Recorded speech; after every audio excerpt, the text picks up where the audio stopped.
मुनव्वर फारूकी की first copy देखने से पहले जरा कुछ बातें जान लो, क्योंकि मुनव्वर ने एक बार फिर बता दिया कि दोस्त वो फाइटर है, वो इंसान फाइटर है यार। सच में इंसान की जिंदगी ना एकदम से सीख कबाब के माफिक है। जब तक वो सरिया अंदर घुसता नहीं है ना, बात समझ में आती ही नहीं है। इस एक लाइन से आपको समझ में आ गया होगा कि मुनव्वर फारूकी की फर्स्ट कॉपी भी लगभग यही काम करती है। मुझसे किसी ने कहा था कि जब तक पिछवाड़े में आग नहीं लगती आदमी रॉकेट नहीं बनता दोस्त। कुछ ऐसी चीज मुनव्वर ने थोड़ी सी मॉडिफाई करके बताई है। इंडस्ट्री में कहते हैं कि राइटर सबसे बड़ा फाइटर होता है और हीरो का जिम ट्रेनर पिक्चर के राइटर से ज्यादा कमाता है। कुछ उसी के हिसाब है। ये सीरीज बेसिकली आपको हर थोड़ी देर में कुछ ऐसा बताती है कि आप सोचने पर मजबूर हो जाते हो। वो छोटू कहते नहीं बुलाता, गुड्डू नाम है उसका, और फिर कहोगे कि यार बात तो सही है। ये सीरीज Amazon MX प्लेयर पर आई है और एक अच्छी सीरीज है। ऑनेस्टली कहूं तो 25 से 30 मिनट के 10 एपिसोड है। आपको एंटरटेनमेंट के साथ जिंदगी के कई सारे लेसन सिखा के जाएंगे। मुनव्वर फारूकी ने कमाल किया है। सबसे पहले कहानी पर बात करेंगे और किस तरीके से वो आपको पकड़ के रखेगी वो बताता हूँ। कहानी है आरिफ नाम के एक लड़के की जिसकी शादी हो चुकी है, लेकिन वो कोई काम धंधा नहीं करता। टिपिकल मुनव्वर फारूकी एक छोटे से क्राइम के चक्कर में जेल चला जाता है और जब वापस आता है तो फिल्मों की पायरेसी का धंधा शुरू करता है। सीडी पर पायरेटेड फिल्म बेचता है। अब वो ये कैसे करता है, कौन उसका साथ देता है, इस काम में क्या दिक्कतें आती है, इसके लिए आपको सीरीज देखनी पड़ेगी। मैं बता दूंगा तो फिर आप सीरीज देखने में इंटरेस्ट थोड़ा सा कम हो जाएगा। कहानी सिंपल है, लेकिन ये कहानी आपको इतना कुछ सिखाती है, इतना कुछ कहती है जिंदगी के बारे में कि आपका इंटरेस्ट उससे नहीं हटेगा। और थोड़ी सी जब आप वेब सीरीज पे काम करते हो तो एक आपको फ्रीडम मिल जाता है, क्रिएटिव फ्रीडम, कि आप हर एक पहलू को पूरा खुलकर दिखा सकते हैं, क्योंकि आपके पास वो 3 घंटे वाला और या 2.5 घंटे वाला लॉक इन पीरियड नहीं होता। अब अगर सीरीज की बात कही जाए तो दोस्त एक झटके में कहूं तो सीरीज एकदम टॉप क्लास है। इसकी राइटिंग शानदार है, कई डायलॉग्स आपको टच करते हैं, जिंदगी को आपको छू कर जाते हैं, मजेदार लगते हैं। वॉकमैन बेच रहा आरिफ एक कस्टमर को देखकर कहता है कि जेब में 50 रुपए नहीं है और चाहता है कि किशोर कुमार इनके कान में आकर गाने सुना कर जाए। आरिफ की वाइफ एक बिल्डिंग को देखकर कहती है कि इन लोगों को टेंशन के नाम पर बस ये सोचना पड़ता होगा कि कुत्ते के बाल कहाँ से कटवाने हैं।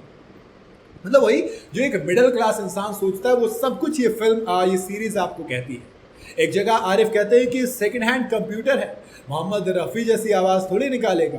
एक जगह एक हीरोइन मुनव्वर के साथ आगे बैठ जाती है और कहती है कि मैं कभी आगे नहीं बैठती, तो इस पर वो कहते हैं कि आगे या पीछे कहीं भी बैठने का, बस आगे बढ़ते रहने का। इस तरह के कई डायलॉग हैं जो हर एक मिडिल क्लास को टच करने की कोशिश करते हैं। और ऑनेस्टली कहूँ तो कुछ डायलॉग ऐसे हैं जो आपके दिल में भी उतर जाएंगे और एंटरटेनमेंट तो आपको साथ में मिलेगा।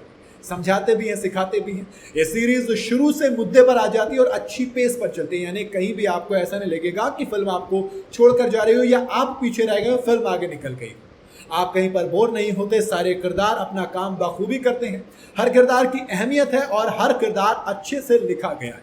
आपको इस सीरीज देखकर फिल्म इंडस्ट्री के कुछ कड़वे सच भी पता चलते हैं। तो कुल मिलाकर इतना कहूंगा कि फिल्म और सीरीज देखने लायक है। बहुत कम इस वक्त वैसे भी बॉलीवुड में ऐसी फिल्में आ रही हैं, सीरीज आ रही हैं जिसमें कि आप दिलचस्पी के साथ सब कुछ देखिए। अगर काम की बात की जाए तो मुनव्वर फारूकी की डेब्यू सीरीज है, लेकिन आपको बिल्कुल नहीं लगेगा कि डेब्यू है। ऐसा लग रहा है कि लड़के ने जिंदगी से जो सीखा है वो सब कुछ इस फिल्म में लगाया है। वो बिल्कुल नेचुरल लगती है। ऐसा लगा कि सच में एक्टर है और बेकार की कोई कोशिश नहीं की गई है। वो किरदार उन्होंने जिया है जिंदगी में, बिल्कुल फिट भी बैठते हैं। मुंबई की गलियों में ही पले बड़े हैं मुनव्वर और ये किरदार भी कुछ ऐसा है जो उन पर पूरी तरीके से सूट करता है। आशीष सिंह ने मुनव्वर की वाइफ आफरीन का किरदार निभाया, जिस सिंपल तरीके से निभाया वो भी कमाल है। वो अपनी सादगी से आपका दिल भी जीतेंगी। उनका काम भी काफ़ी नेचुरल। क्रिस्टल डिसूजा की बात की जाए तो दोस्त हीरोइन का किरदार उन्होंने निभाया है और काफ़ी सारे इंटरव्यूज़ में उन्होंने काफ़ी कुछ बोला है और इतना समझ में आया कि काम उनका भी बेइंतहा खूबसूरत है। उन्होंने दिखाया कि कैसे करियर का अप एंड डाउन एक हीरोइन की जिंदगी पर असर डालता है। इसके अलावा शाकिब की बात की जाए तो साकिब अय्यूब ने मुनव्वर के दोस्त का किरदार बड़े ही कमाल के तरीके से प्ले किया। वो रियल लाइफ वाला बिल्कुल टच उन्होंने दिया है और वो स्क्रीन पर नजर भी आया है। उनका स्क्रीन टाइम भी अच्छा दिया गया और जिस तरीके से वो आरिफ का साथ देते हैं और जिस कन्विक्शन से एक्टिंग करते हैं उससे आपको लगता है कि एक ऐसा दोस्त हमें भी होना चाहिए। मुझे वो 2-3 चीज़ें याद आ गई। मतलब आप चार्ली को याद करते हो, आप याद करते हो संदीप को। मतलब फिल्म जो आपने देखी थी शाहिद कपूर वाली, जो रीमेक की ओरिजिनल वाली की बात कर रहा हूँ मैं, वो तो अपनी इमेज से अलग दोस्त बढ़िया किरदार सबका निभाया गया। इनामुल हक ने मनी के किरदार में ज़बरदस्त काम किया, वो भी नेचुरल एक्टर है और हर किरदार को ऐसे निभाते हैं जैसे उस किरदार के लिए वो बने हो और वो किरदार उनके लिए बना हो। इसके अलावा गुलशन ग्रोवर ने प्रोड्यूसर के किरदार में हमेशा की तरह दोस्त लोगों को पकड़ा और मियांग चैंग पुलिस वाले किरदार में तगड़े नजर आए हैं। मैं तो थोड़ा सा वहाँ पहुँच गया था, मतलब जो शाहिद कपूर की पिक्चर थी चस्का, मतलब वो गाना था यार, इसमें नाम याद नहीं आ रहा मुझे। आगे बढ़ते हैं, राइटिंग और डायरेक्शन की बात करते हैं। सीरीज खुद कहती है कि राइटर सबसे बड़ा फाइटर होता है और उसकी राइटिंग भी कमाल है।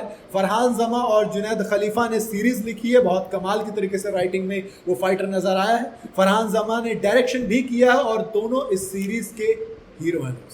राइटिंग बहुत कमाल की और जब आपको खुद पता है कि मैंने लिखा है तो उनको अच्छे से पता था कि स्क्रीन पर क्या आना चाहिए, क्या दिखना चाहिए, वो सब कुछ क्लियर दिखा है। बाकी आपने अगर सीरीज देखी है तो बताइएगा ज़रूर आपको कैसी लगी दोस्त। मुझे कमाल की लगी है। वीडियो अगर आपको पसंद आई हो तो इसे लाइक और शेयर ज़रूर करें और जाते जाते चैनल को फॉलो और सब्सक्राइब ज़रूर करते जाइए।